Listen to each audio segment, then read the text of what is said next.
let's finish up the room Morgue. Because that time of year, I'm working on some stuff. The comic stuff is coming along, but I'm working on other things, a little more fitting for the season, I guess you'd say. Let's see if we can get them done. What how I feel about Elvira? If you watch the old Elvira's, they now have on any kind of streaming thing, she's pretty funny and she is a talented woman. Okay, she is, and I know you think I'm making a joke right now, right? But she's a funny woman. I'm not gonna lie. So anyway, I'll leave it at that. Rusty Bachman. Remember, this is the pseudonym for Mr. King. The Bachman stories are interesting. They're more like mayhem, more realistic type stories, like dystopians or like dudes like lashing out at society. Not really supernatural stuff. I saw this. They're bringing up. I saw the preview for this when I saw weapons. Yeah, I want to go over that at some point. But this thing, they walk right where they're walking.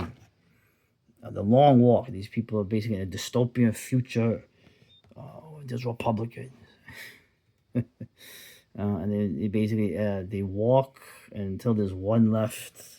And it's an interesting idea. Actually, I want to see this. I can tell I'm not a fan of Mr. King. Okay, but that doesn't matter because I'm not gonna lie. This guy's not his prolificness. His early stuff is good, man. I have to admit. I'd be lying to you if I told you that this dude wasn't talented. Maybe his best work was more than 40 years ago, but whatever. So it's interesting they're making another film of this. Of course, they're also remaking The Running Man. So, and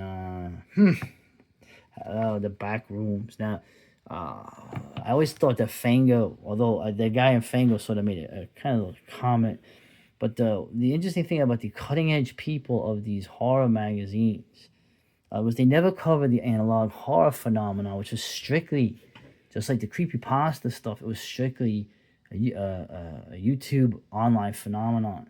Okay, so they sort of covered the back rooms, right? This kid, remember he made this film with like all 3D programs. So they never mentioned any analog horror stuff in this. But this is the closest thing I guess they got to probably the most famous of the analog horrors. One argues if the back rooms really is, of course, from the origins of the back rooms is from a 4chan forum. Yeah, I was running this thing. Oh man, so apparently he's gonna actually make a real movie. With this a real movie. All this stuff is real. Okay, even the stuff I made, you could laugh at it. That I made a film. Okay, I'm a filmmaker. Yeah, that's right. Didn't say I was a good filmmaker, but anyway. And there's Andrew. All right, you're harassing me. No, come on. So, they're making a toxic of it. Oh, come on. Kevin Bacon's it. Come on, please. Come on, you gotta stop.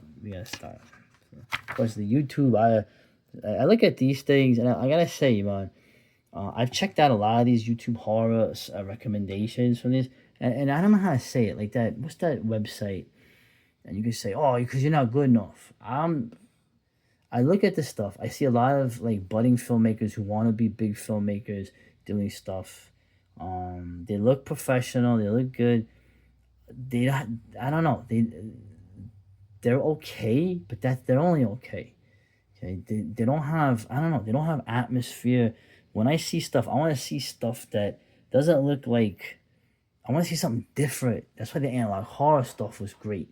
Not only because it was done for nothing, but because the atmosphere of actually not using people hardly at all, it just was more interesting. I don't know, it was just more interesting to me. So, no offense, the people here are pretty talented. So eventually I have to get to this point at least.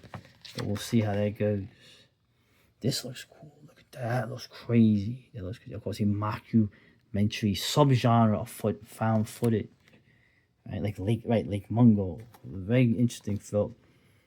Oh, Raw Meat. Oh, love this. This is such a good movie. Anyway, I don't want to go over every little thing here.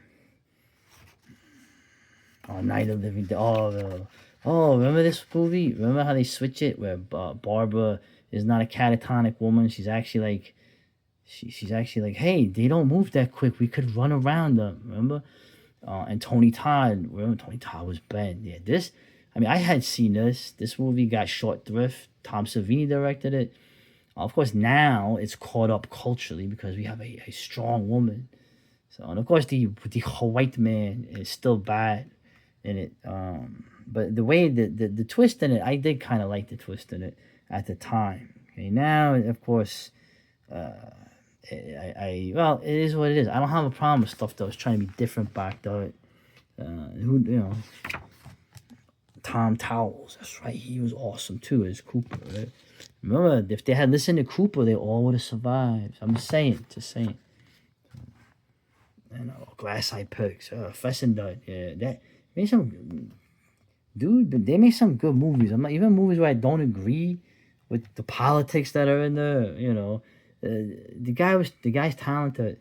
So of course, my favorite film is this. If you haven't seen this movie, you gotta see this movie. There should be a sequel to this. I thought there would be a sequel to this. I Sell the Dead. This is probably one of the best independent horror films I've seen in the last 20 years, man. No lie. And it's funny. And Fessenden is great. He's hilarious, man. He's got a perfect Cockney accent. Yeah, that's Rue Moore. I'm not gonna cover the comics because you know me, I don't wanna upset y'all. Since I always. The last thing here, Lansdale, Joe Lansdale. I never read any of his fiction. I read the comics that he wrote for Vertigo. It was with Timothy Truman and Sam Glansman, of course. The Jonah Hex kind of horror stories that he was known for. But just left a review here. That said, it bears mention that these stories are often told by male gazers who rarely fail to crudely comment on women's bodies. Hard-boiled boys will be boys, machismo, pervades throughout. Additionally, several of the tales portray unflinching depictions of racism, including characters' use of the N-word. Oh my god. I thought you guys like realism. Hey. And see, it's funny how now, remember this book I went over, Portraits, Paperbacks from Hell. All these crazy, like, 70s and 80s horror books that had these crazy covers. These were everywhere. And now, like, that book is bringing a lot of them back to prominence, or they're reprinting that. I think that's kind of cool. So, some of them were good, man. Some of them I can't remember. The vampire one with the dude, the Vietnam vet with the machine guns. I forgot the name of that one. That one was awesome. So, and of course, they mentioned here, I'm only bringing this thing up here. Remember Fear.com? Fear.com was crazy. I liked that movie, man. I liked Fear.com. And we'll wrap it up. Wait. Oh, okay. The Final Girl. We'll end it with this. It's already too much. So. Has the Final Girl trope run its course? Yes. Oh, the girl boss. No matter what power, what money was behind the shift of the last decade, the girl boss has lost a lot of money for people. But the Final Girl, of course, I mentioned that this is just like folk horror or body horror. It's sort of a term that does it. It's made up by some, left of center sociologist or person writing a thesis in a college somewhere. It really is kind of like a silly thing. I keep mentioning, of course, one guy says, yes, it's time for the Final Girl thing to go and to have things be more team effort. And of course, this guy mentions, rightly so, what I said 3 times, I think, already. Okay? Laurie Strode isn't really a final girl, right? She wounds the shape, right? In the end, Loomis is the one that saves her ass. So if it wasn't for the patriarchal man, old man, white man, she would never have survived. So anyway, but I keep mentioning it even more chillingly, okay, what the final girl thing is. Okay, in the end of the day, a woman in danger, in a certain context of danger, people will feel more, oh no. Okay, whereas a man, of course, if it's a hero and he's fighting the thing, well, obviously people are rooting for him. But if it's just a regular dude who's a victim or running away, no one would give a shit about him. if anyone, people would laugh at him. Okay, and you frequently see that in the films. Okay, because nobody cares what happens to a man if he can't, rise to the occasion. Nobody cares what happens to them. And somebody's gonna argue that that's actually not, it's not wrong to do that. So, but I'm just saying that there's a lot of stuff with this trope that has been totally made up, like as usual, and what it says.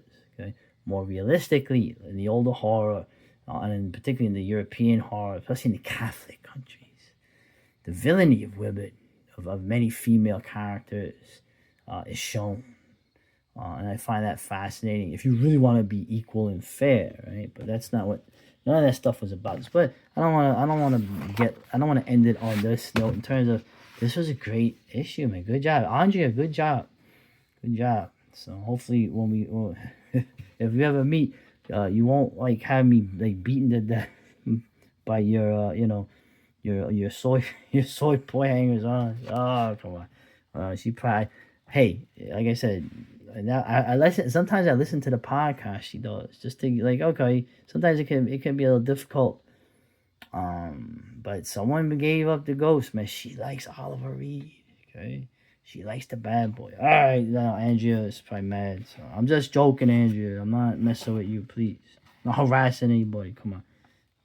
So you're actually doing a good job. You're actually doing a great job.